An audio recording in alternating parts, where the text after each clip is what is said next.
All right, fellas. So today I just want to talk about something that is a little bit more integrated and it's somewhat lifting related, somewhat not. It impacts everybody, okay? And today I just want to talk about uh, my personal job situation and how it's going to be affecting my lifting career.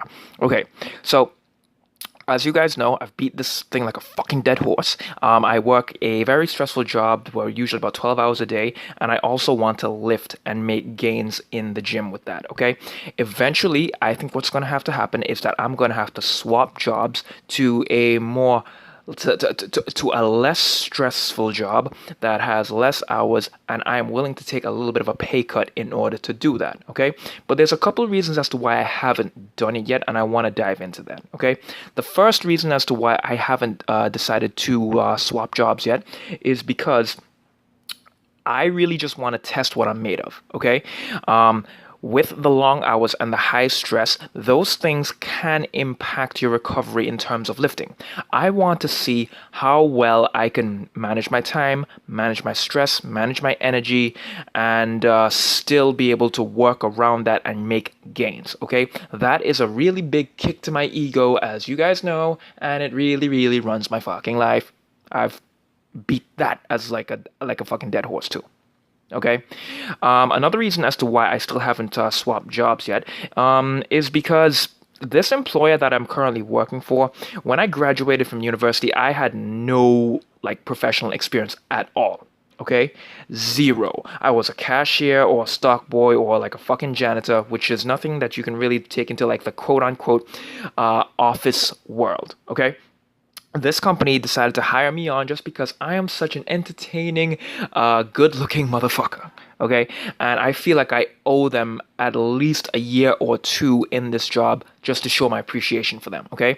To my lifting friends, here's a little bit of a situation that I'm hoping that you guys can relate with. Imagine you run a business and you hire someone, you train them, and they leave in 3 months. You guys get what I'm trying to say? Like, this is just me trying to like show my appreciation for this employee. I've been with them for about a year and 3 months now, about 15, 16 months, and I want to try and make it to 2.5 years. Okay, that is just my way of like just showing my appreciation to them. Okay, I hope you guys can relate to that. Now, why is it that I do think that I'm gonna have to eventually swap jobs to a either less like to a less stressful job with less hours? It's honestly because again, the stress and the long amount of hours can impact my training, my focus, and my recovery. Okay, and as I leave my newbie stages and go into my more intermediate stages, I am probably going to have to increase my training frequency, which is not always going to bode well with my current work schedule. Okay, it's going to be a bit of a pain in the butt in order to manage both of those so that they're not always fucking clashing.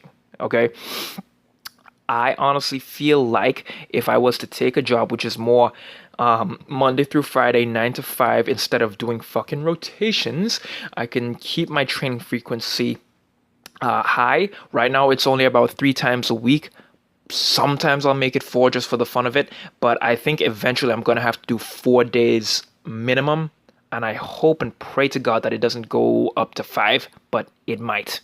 It actually might go up to five, but we'll cross that bridge when we get there. So that's actually the biggest reason as to why I think I'm eventually gonna have to swap jobs. What job am I gonna plan on doing it? Well, that's actually part of the reason as to why I did that exploring fitness careers thing series when a couple months earlier in the year. Okay, I have been dwelling on it a little bit more, and I do still think that do like going the gym staff route where I'm just like cleaning gym equipment and trying to sell people gym memberships is a little bit better way to go because it is low stress. But I've even been thinking about shit like being like an overnight stock boy at a Walmart or something. Okay, reason for that is because first of all, I am not that much of a morning person. So I feel like the nights would do me better. Second thing, I wouldn't have to deal with customer service and dealing with people. If you guys have worked in customer service roles before, that shit can get really stressful.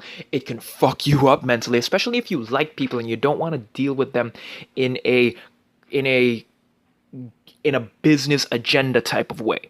Okay, like I actually want to help people, not try to sell them some overpriced product on behalf of a business. Okay, so being a stock boy overnight means I don't got to deal with people. It also means that I get to wake up late, and I feel like just doing like being a stock boy is a lot of manual labor, which is something that I really like to do. I actually enjoy doing, physical work. It's like putting those gains that you're making in the gym to use. Okay, so that's pretty much what I'm looking at right now with regards to job things. But one more thing before I let you guys go. Another big reason as to why I still haven't left my job yet is because right now I'm only training 3 days a week. Okay, only training 3 days a week. I feel like it's still really integratable into this job that's 12 hours a day. Anyways, guys, those are my thoughts on my current job situation, and I am out. Peace.